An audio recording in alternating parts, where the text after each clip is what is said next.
The call came while I was balancing 3 plates of steaming hash browns and wondering how my life had turned into this. 5 years ago, I would have laughed if someone told me I'd be wearing a polyester uniform and dodging drunk college students at 2 a.m. My name is Deborah, and I used to be somebody. The kind of somebody who got written up in food magazines and had reservations booked 6 months in advance. Now I'm lucky if I get a $5 tip from the morning rush crowd. Order up! Tommy, our short order cook, bellowed from behind the griddle. I grabbed the plates and plastered on my best waitress smile. Here's your grand slam, sir. Careful, the plate's hot. The businessman barely looked up from his phone. Classic. When I finally got my break, I checked my phone. 5 missed calls from an unlisted number and 1 voicemail. I stepped into the alley behind the diner, lit a cigarette I'd been craving all morning, and hit play. Deborah? It's Anna. Look, I know we haven't spoken in forever, but I need your help. It's about my wedding. Please call me back. The cigarette trembled between my fingers. My sister. The golden child. The one who'd stood by and watched while everything I'd built crumbled around me. You okay, Deb? Natasha poked her head out the back door, her dark curls escaping from under her uniform cap. You look like you've seen a ghost. My sister just called. I took another drag. She's getting married. The corporate princess? The one who, yeah, that one. Natasha leaned against the brick wall beside me. What does she want? Help with her wedding, apparently. I laughed, but it came out hollow. Funny how family only remembers you exist when they need something. Are you going to call her back? Before I could answer, my phone buzzed again. Anna's number. Might as well get it over with. I muttered, hitting accept. Hello? Oh, thank God. Anna's voice gushed through the speaker. I've been trying to reach you all morning. I work for a living, Anna. Some of us don't have the luxury of answering personal calls during business hours. There was a pause.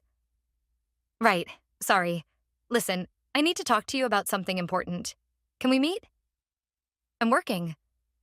When do you get off? I glanced at Natasha, who was pretending not to eavesdrop. 4. Perfect. I'll come to, where is it you work now? Sunny Side Up Diner, corner of 5th and Main. Oh. The disdain in her voice was unmistakable. Well, I'll see you at 4 then. The line went dead. Natasha raised an eyebrow. Well? She's coming here, today. I crushed my cigarette under my shoe. To my humble establishment. Want me to accidentally spill coffee on her designer outfit? That made me smile. Thanks, but I better handle this myself. The rest of my shift crawled by. Every time the bell above the door chimed, my stomach clenched, expecting to see Anna's perfectly coiffed head appear. At 3:55, it finally happened. She walked in like she was entering a crime scene, clutching her Prada bag close as if someone might snatch it. Her eyes scanned the worn vinyl booths and scratched Formica tables before landing on me. Deborah. She attempted a smile. You look healthy. Thanks, you look expensive. I gestured to an empty booth. Have a seat. Coffee? God, no. Do you have any green tea? We have Lipton. She winced. Water is fine. I brought her water and slid into the booth across from her. Up close, I could see the strain around her eyes, the slight tremor in her manicured hands as she arranged the sugar packets in perfect rows. So, I said, you're getting married. Yes, to Connor. He's wonderful, CEO of his own tech startup. The wedding's in 6 weeks. Congratulations, but I'm still not clear on why you're here. Anna took a deep breath. Our caterer just backed out. Something about a family emergency in Europe.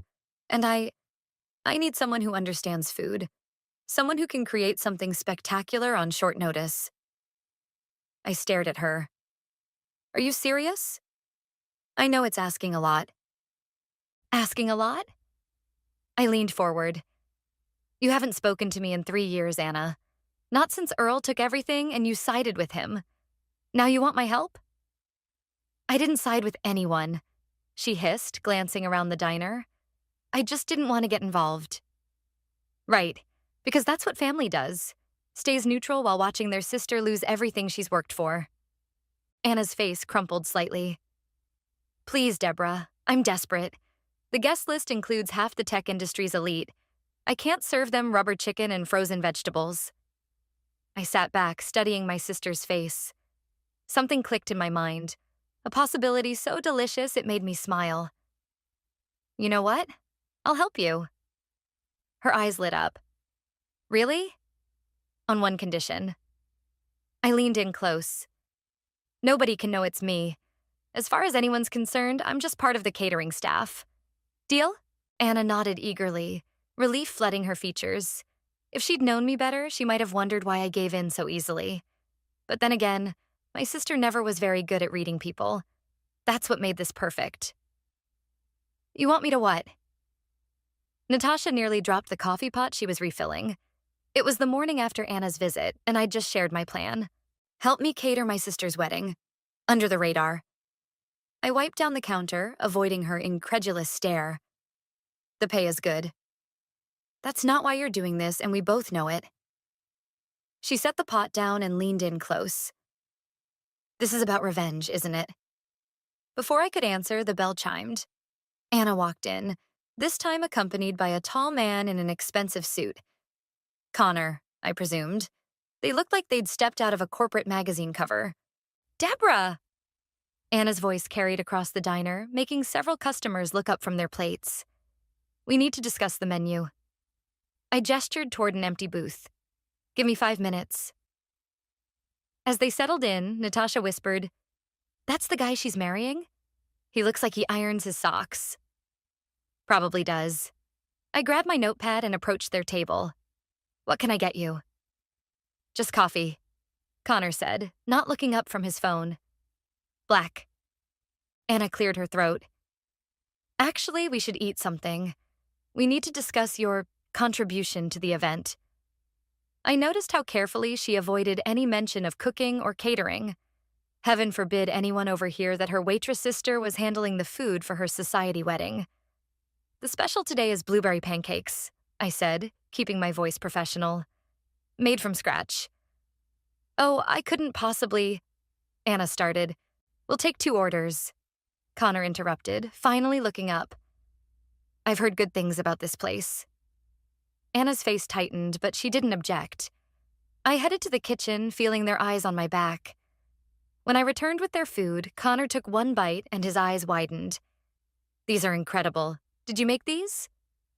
The recipe's mine, I said carefully. Tommy executes it well. Anna pushed her pancakes around the plate. About the wedding menu. We need to discuss budget and expectations. Of course. I pulled out my notepad again, playing the part of the dutiful help. What did you have in mind? Well, we're expecting about 200 guests. Many of them are quite particular about their food. She means they're food snobs, Connor said, still devouring his pancakes. Half of them probably haven't eaten carbs since 2010. I jotted down notes. Dietary restrictions? At least 30 vegetarians, a dozen vegans, and various gluten-free requests. Anna rattled off numbers like she was giving a board presentation. And everything needs to be elevated. Elevated, I repeated, thinking of the Michelin star that used to hang in my restaurant's kitchen. Yes, you know. She waved her hand vaguely. Sophisticated, nothing too diner-like.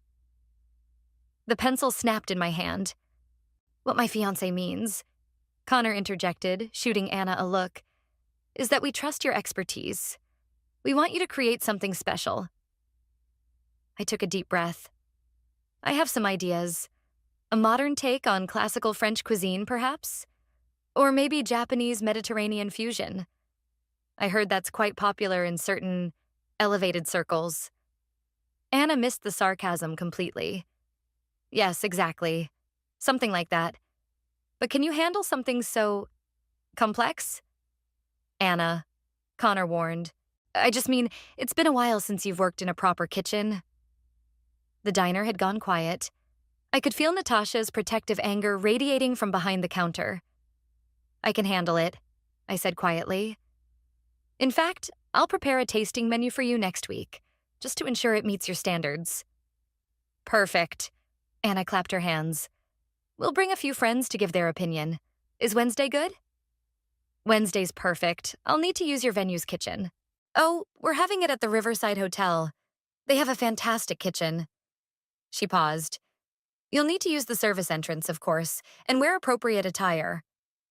Of course. I smiled tightly. Wouldn't want to embarrass you. That's not what I should get back to work. I gestured at their plates. Will there be anything else? Connor reached for his wallet. Just the check. And Deborah? He looked me in the eye for the first time. Thank you for doing this. It means a lot to us. I nodded and walked away, my hands shaking slightly. Natasha intercepted me at the counter. You okay? Fine. I started arranging sugar packets with unnecessary force. Just planning a menu that will remind my dear sister exactly who I am. And who's that? I looked up, a slow smile spreading across my face. Someone who knows how to make every bite count. As I watched Anna and Connor leave, I could already taste it. The perfect combination of flavors that would make my sister's wedding unforgettable. Not because it would be bad, but because it would be the best meal she'd ever had. And she would never be able to tell anyone who made it. The Riverside Hotel's kitchen gleamed with stainless steel and possibility. I ran my hand along the smooth countertop, memories flooding back of my own restaurant kitchen. The same layout, the same professional-grade equipment. Only this time I was wearing a plain black uniform instead of chef's whites. The prep area is through there, the kitchen manager said, pointing. You'll have full access from 2 p.m. onwards. Perfect. I started unpacking my knives, the familiar weight of each one grounding me. Those are nice, he commented, eyeing my knife roll. Japanese steel? Yes, from when I caught myself. From a previous job. He nodded and left me alone. As I arranged my workspace, the door swung open and Natasha walked in, carrying bags of fresh ingredients. You wouldn't believe what I just overheard in the parking lot, she said, setting down the bags. Anna's out there talking to some guy about the mystery chef she hired. Apparently, she's telling everyone you trained in Paris. I laughed. I did train in Paris, for 3 years. Yeah, but she's taking credit for discovering some hidden talent. Natasha started unpacking vegetables. She has no idea it's you, does she? Not a clue. I pulled out my old recipe notebook, its pages stained and dog-eared. Help me prep these mushrooms? As we worked, I found myself slipping back into old rhythms. Dice, chop, sauté. The familiar dance of creating something extraordinary from simple ingredients. Tell me about it, Natasha said suddenly. About what happened with Earl. My knife paused over a shallot. It's ancient history. Is it? Because you're here, planning an elaborate revenge through food, so it seems pretty current to me. I sighed, resuming my chopping. Earl was my sous chef, and my partner, in every sense. We built the restaurant together, or so I thought. The mushrooms hit the hot pan with a satisfying sizzle. One day, I came in early and found him with the investors. He'd convinced them I was unstable, unreliable. Said I was drinking too much, missing service, endangering the restaurant's reputation. I stirred the mushrooms harder than necessary. None of it was true. And your sister. Anna worked at the law firm representing the investors. She could have spoken up, confirmed I was stable. Instead, she stayed professional and uninvolved. Within a week, I was bought out of my own restaurant. Earl took over as head chef. That's messed up. The best part? 6 months later, the restaurant lost its Michelin star. Earl couldn't handle the pressure. Last I heard, he's working as a corporate chef for some chain restaurant in the suburbs. The kitchen door swung open again. Anna walked in, followed by 3 women in designer clothes. Oh, she stopped short, seeing me in my chef's whites. I didn't expect you to be here already. Prep takes time, I said, not looking up from my work. If you want quality. One of the women peered at the stove. What are you making? Wild mushroom risotto with black truffle and aged parmesan. I added a splash of white wine to the pan. First course of the tasting menu. Sounds simple, Anna said, in that tone she used when she meant the opposite. I smiled. Sometimes the simplest things are the hardest to get right. For the next hour, I worked while they watched. Each dish came together exactly as I'd planned. The risotto, followed by butter-poached lobster, then duck breast with cherry gastrique, and finally a dark chocolate soufflé that rose perfectly in the oven. When I plated the first course, even Anna fell silent. "This is," one of her friends started. "Incredible," another finished. I watched as they tasted each dish, their expressions shifting from skepticism to surprise to pure pleasure. Anna kept glancing at me, confusion evident in her eyes. "Where did you learn to cook like this?" she asked finally. "Around," I said vaguely, cleaning my station. "You pick things up." "Well," one of the women said, scraping her plate clean, "whoever trained you deserves a medal. This is better than what we had at Le Bernardin last month." I turned away to hide my smile, remembering the week I'd staged there years ago. "So we're agreed?" Anna asked her friends. "This is perfect for the wedding?" They nodded enthusiastically. As they prepared to leave, I heard one whisper to Anna. "Where did you find her?" "She's amazing." "Oh, you know," Anna replied airily. "I have connections in the industry." After they left, Natasha helped me clean up. That was quite a show. "Just warming up." I carefully wrapped my knives. "The wedding menu will be even better." "You're really going to do this?" Let her take credit for finding some amazing unknown chef. I looked around the kitchen at the remains of the meal I'd created. A meal that had momentarily rendered my sister speechless. "Sometimes," I said, "revenge tastes better when served with a perfect soufflé." 3 weeks before the wedding, I was deep in menu planning when I overheard something that made my blood run cold. "Earl's consulting on the menu?" a server was saying to another as they passed through the hotel kitchen. I thought they already had a chef. I nearly dropped the whisk I was holding. Natasha, who was helping me test recipes, grabbed my arm. "Did they just say Earl?" The name tasted bitter in my mouth. Anna hired Earl to consult. As if summoned by his name, the kitchen door swung open, and there he stood. Earl hadn't changed much. Same carefully styled hair, same expensive chef's coat with his name embroidered on the breast. He stopped short when he saw me. "Deborah?" His face went pale. "What are you doing here?" "I work here." I continued whisking my sauce, proud that my hands weren't shaking. "The question is, what are you doing here?" "I'm consulting on the Bradley Owens wedding." He glanced around nervously. "Anna hired me to oversee the menu." "Did she now?" I set down my whisk carefully. "Interesting, considering I'm creating the menu." "You?" He laughed, but it sounded forced. "You're working as a caterer now?" "Better than working at Applebee's," I shot back, watching his face redden. "How is corporate cooking treating you?" Before he could respond, Connor walked in. "Earl, there you are. I see you've met our chef." "We've met," I said quietly. Connor looked between us, confusion crossing his face. "You know each other?" "You could say that," Earl muttered. "Earl and I used to work together," I said, my voice steady, "at my restaurant." Understanding dawned on Connor's face. "Wait, you're that Deborah? The one who owned—" "Don't." Earl cut in sharply. "That's ancient history." "Ancient history that cost me everything," I said, turning back to my sauce. "Including my Michelin star." Connor's expression changed. "Earl, can we talk outside?"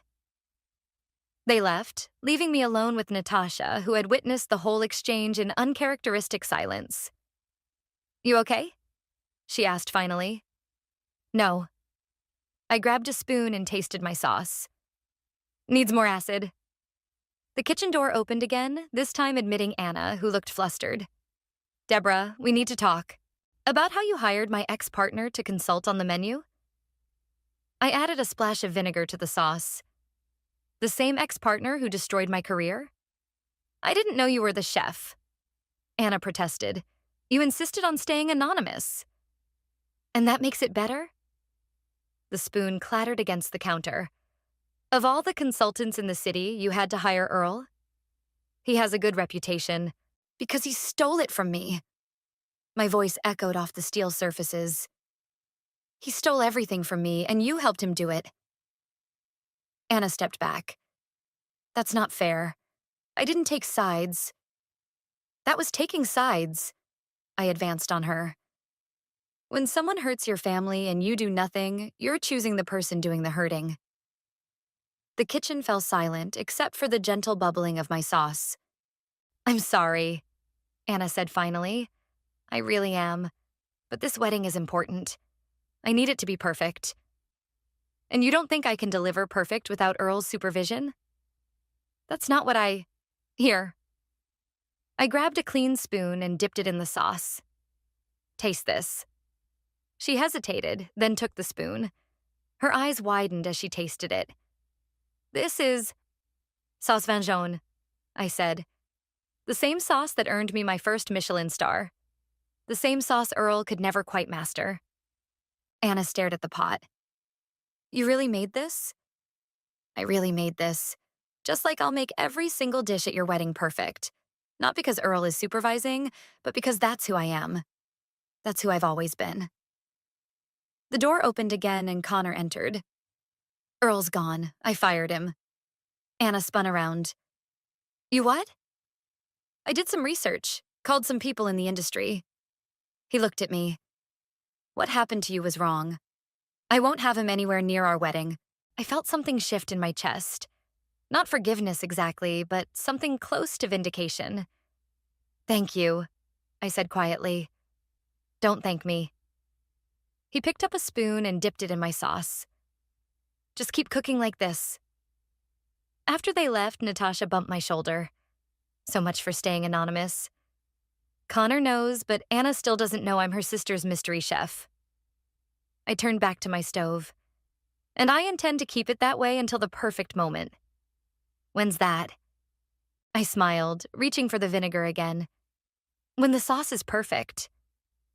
The encounter with Earl had shaken me, but it had also reminded me of something important.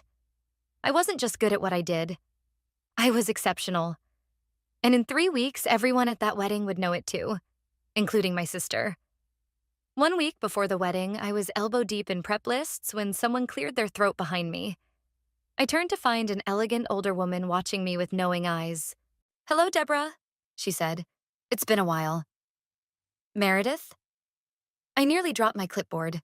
Meredith had been a regular at my restaurant, one of the few who'd tried to reach out after everything fell apart. I'd been too ashamed to respond. I hear you're creating magic again. She walked over to examine my prep station. Anna has no idea, does she? How did you— I'm catering coordinator for the hotel. She smiled. When I saw the menu, I knew it had to be you.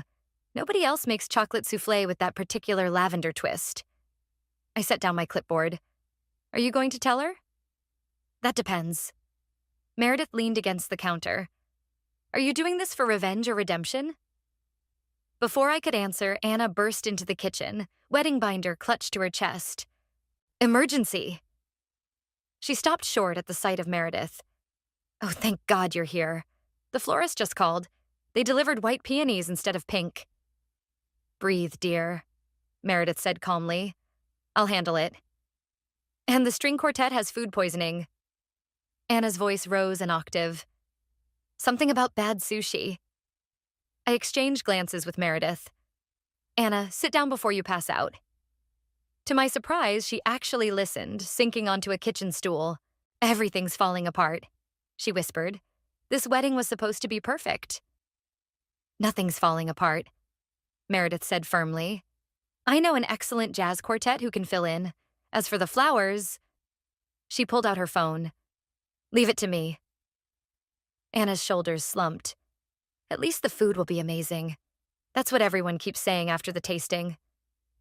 I busied myself with my prep list, trying not to smile. Speaking of the tasting, Meredith said carefully, have you ever wondered why this mysterious chef's food tastes so familiar? My head snapped up. Anna looked confused. What do you mean? Nothing. Meredith caught my eye. Just that great chefs have distinctive styles. The kitchen door swung open again, admitting Connor and an older man I recognized from photos as his father, Oliver. There you are, Connor said to Anna. Dad wanted to see where the magic happens. Oliver surveyed the kitchen, his eyes lingering on me. So you're the chef everyone's talking about. I just cooked the food, I said modestly. She's being humble, Meredith interjected. Wait until you taste her duck breast with cherry gastrique. It reminds me of another chef I used to know. I shot her a warning look. Actually, Oliver said, I had a remarkable duck dish years ago, at a restaurant downtown. What was it called? The Golden Knife, I said quietly. Yes. Shame what happened there. The chef was brilliant. Anna shifted uncomfortably.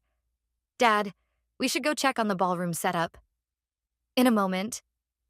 Oliver turned to me. You know, you remind me of her. Same attention to detail. High praise, I managed. After they left, Meredith touched my arm. You okay? Fine. I grabbed a knife and started chopping herbs with perhaps more force than necessary. Just wondering what Anna would do if she knew her perfect wedding was being catered by her disgraced sister. Maybe it's time she knew. Not yet. I scraped the herbs into a container. First, I need to prove something. To her or to yourself? Before I could answer, Natasha rushed in. Deb, you need to hear this. She pulled out her phone and played a voice memo. It was Anna talking to someone. Can't believe how things worked out. After that disaster with Earl, finding this chef was like fate. Everyone's impressed, even Dad's food critic friends. It's like I have a sixth sense for talent. I turned off the recording. She's taking credit for discovering me? There's more, Natasha said grimly. She's planning to announce at the reception that she's starting a restaurant consulting business based on her expert ability to spot culinary talent. The knife in my hand trembled slightly. Well, Meredith said after a moment, it seems the universe has handed you the perfect opportunity for your big reveal. I looked at my prep lists, at the carefully planned menu that would showcase every skill I'd spent years perfecting. Skills my sister was planning to use to launch her new career. You know what? I said, straightening up. I think it's time to add one more special dish to the menu. Something memorable. What are you planning? Natasha asked. I smiled, thinking of the signature dish that had earned me my Michelin star. The one dish Earl had never managed to replicate. Let's just say the bride isn't the only one who'll be making an announcement at the reception. The wedding day kitchen buzzed with controlled chaos. I moved through it like a conductor, directing my temporary staff with precision born from years of experience. Every dish had to be perfect, not just good, but Michelin star perfect. First course going out in 10, I called out, watching servers line up with plates of my signature scallop dish. Natasha appeared at my side. You should see the dining room. It's packed with food critics and restaurant owners. Anna's been going table to table, talking about her incredible find of a chef. Perfect. I adjusted a garnish on one of the plates. Let her dig the hole deeper. The kitchen doors swung open and Meredith rushed in. Slight change of plans. Anna wants to make her announcement before the main course instead of dessert. Even better. I wiped my hands on my apron. The beef will be the perfect backdrop for what I have planned. Speaking of plans, Meredith lowered her voice. Oliver's been asking questions about the golden knife. Before I could respond, one of the servers burst in. Chef, Table 12 says these are the best scallops they've ever had. They want to know if you'll come out and talk to them. Tell them the chef is focused on preparing the main course. I turned back to my station, but Meredith caught my arm. You can't hide forever, Deborah. Watch me. I checked the temperature of my sauce. Perfect. The next hour passed in a blur of plating and timing. Each course went out flawlessly, earning waves of compliments that filtered back to the kitchen. I could hear the dining room growing louder with appreciation and wine-fueled excitement. Then came the moment I'd been waiting for. Ladies and gentlemen, Anna's voice carried through the speakers. Before we serve the main course, I have an exciting announcement. I nodded to Natasha, who began plating the beef. Each plate was a work of art.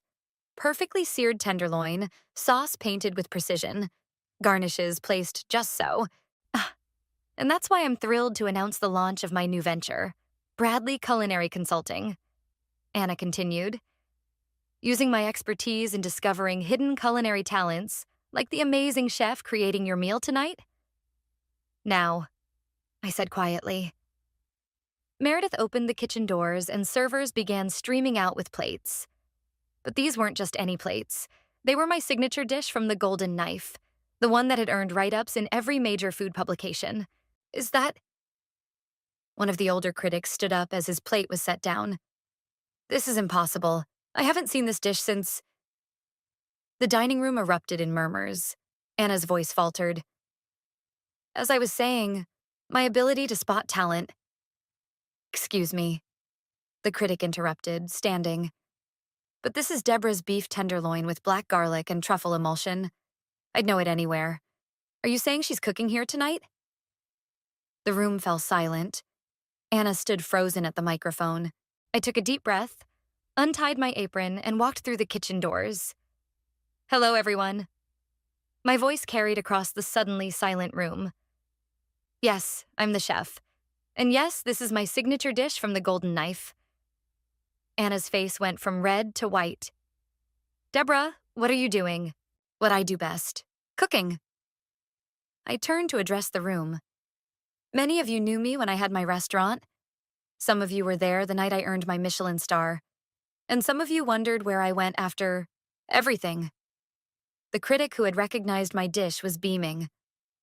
Welcome back, chef. My sister, I continued, watching Anna grip the microphone stand, didn't discover some hidden talent.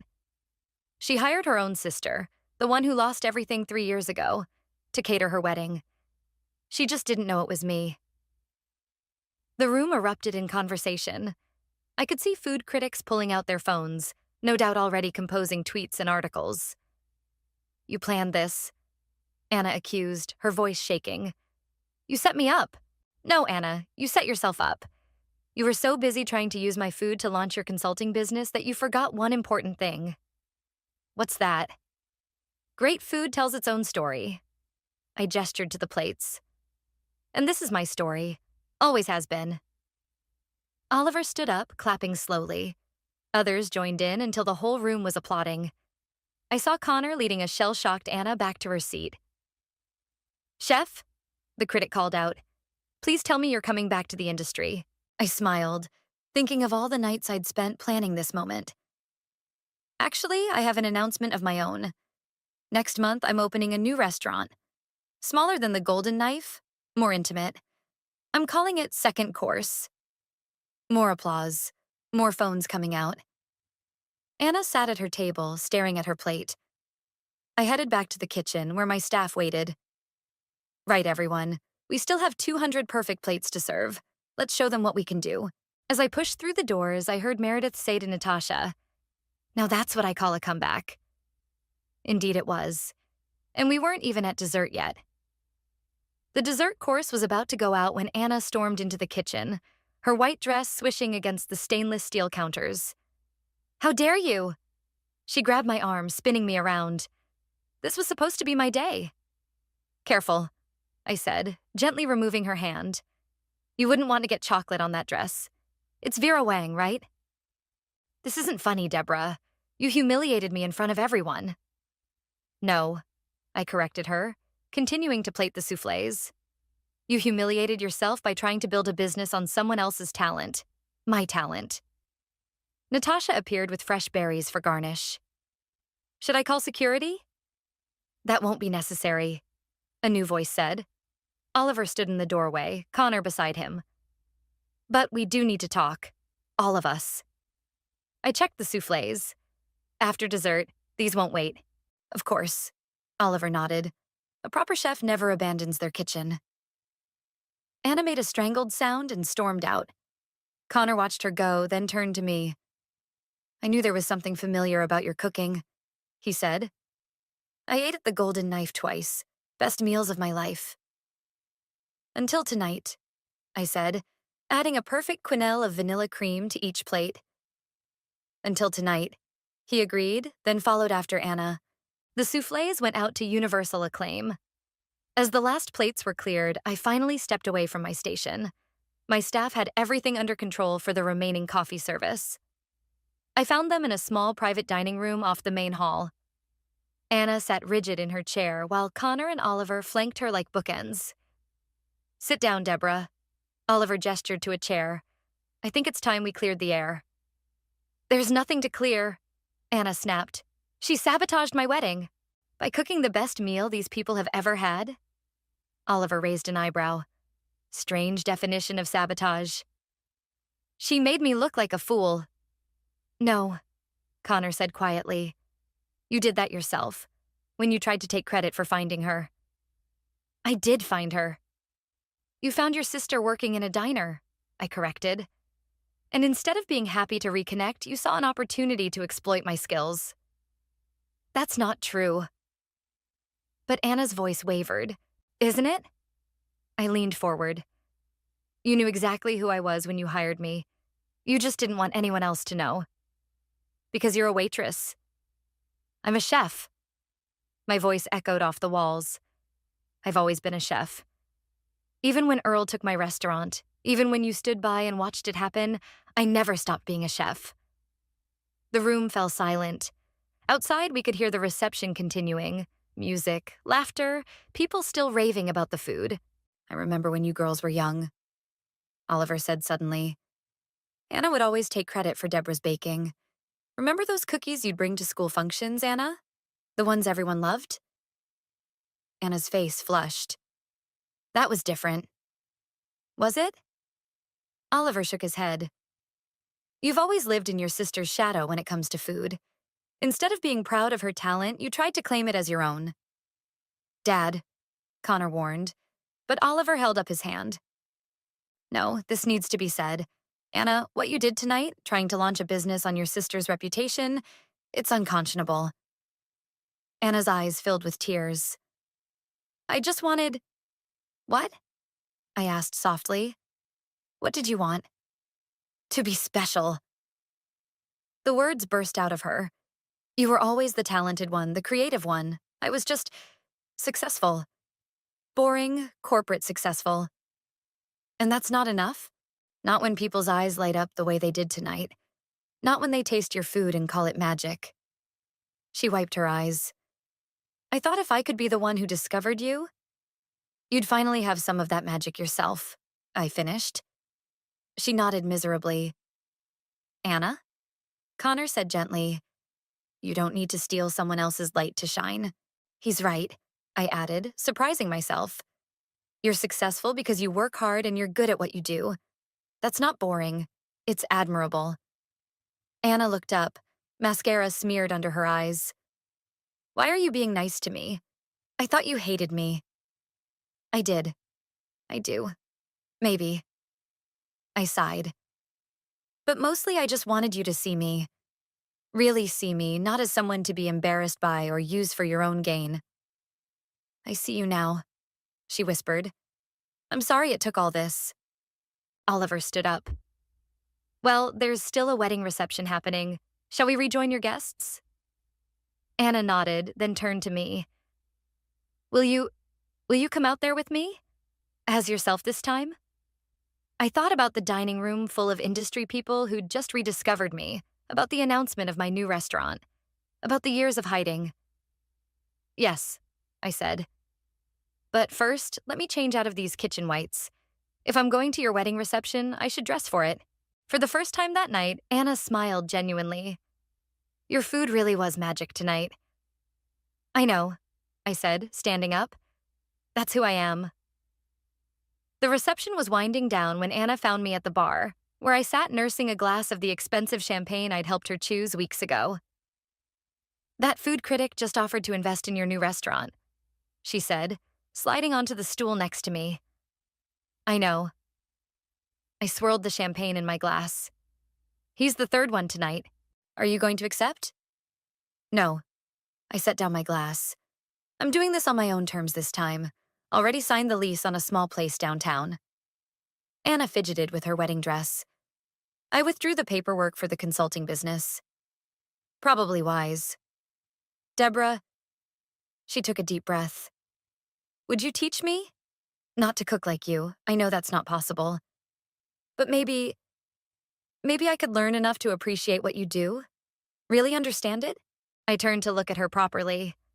The perfect wedding makeup had worn off, leaving her looking younger, more like the sister I remembered. You want cooking lessons? I want my sister back, she said quietly.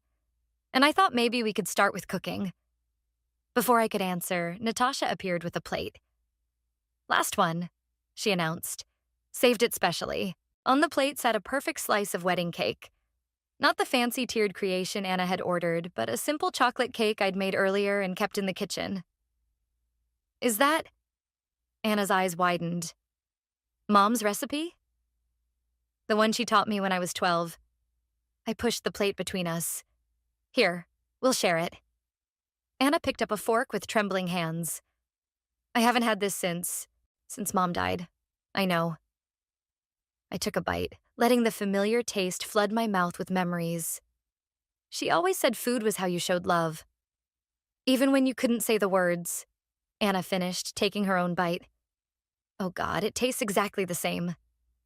That's because I didn't elevate it or make it fancy. I smiled slightly. Some things are perfect just as they are. Across the room, Connor was deep in conversation with Oliver and several of the critics. I could hear phrases like revolutionary approach and changing the industry floating over. Your new restaurant, Anna said suddenly. When you open, I'd like to be there. Not as a consultant or an expert or whatever I was pretending to be. Just as your sister. The opening's going to be small, I warned. No fancy investors, no big press. Just good food and people who appreciate it. That sounds perfect. She set down her fork. You know, I never told you this, but I used to brag about you. Before everything. I'd tell people, that's my sister's restaurant. She has a Michelin star. Really? I raised an eyebrow. The corporate executive was proud of her chef sister? Of course I was. Still am. She touched my hand. What you did tonight, not just the food, but standing up there announcing your new restaurant, it was brave. It wasn't bravery. It was survival. I finished the last bite of cake. And maybe a little bit of revenge. A little bit? She laughed. You destroyed my consulting business before it even started. True, but I also made your wedding dinner unforgettable. Also true. She stood up, smoothing her dress. I should go. Connor's arranged for a car to take us to the airport. Maldives await. Anna? I called as she turned to leave. That cooking lesson. Come by the diner next week. We'll start with the basics. Her face lit up. Really? Really, but fair warning, I'm a tough teacher. I wouldn't expect anything less. After she left, Natasha sat down in the vacated seat. Happy with how it all turned out? I looked around the room, at the empty plates that had held my food, at the critics still buzzing about their discovery, at my sister and her new husband saying goodbye to guests. You know what? I am. I stood up, gathering my things. But right now, I need to get back to the diner. Morning shift starts in 5 hours. You're working tomorrow? After all this? Of course. I smiled. I'm a chef. We show up no matter what. As I walked through the hotel lobby, I passed the kitchen one last time. Through the window, I could see my staff cleaning up, the familiar rhythm of a kitchen winding down for the night. Soon I'd have my own kitchen again. My own rules, my own menu, my own name above the door. But tonight, I'd done something even better. I'd cooked with love, with anger, with pride, and with forgiveness. I'd served up the perfect revenge, not by destroying my sister, but by finally making her see me. Mom would have approved. Outside, the night air was cool and full of possibility. I hailed a cab, ready to head home and get what sleep I could before tomorrow's shift. After all, those hash browns weren't going to cook themselves. But this time, when I put on my diner uniform, I'd wear it differently. Because everyone now knew what I'd always known. I wasn't just a waitress who could cook. I was a chef who was finally, truly back in business.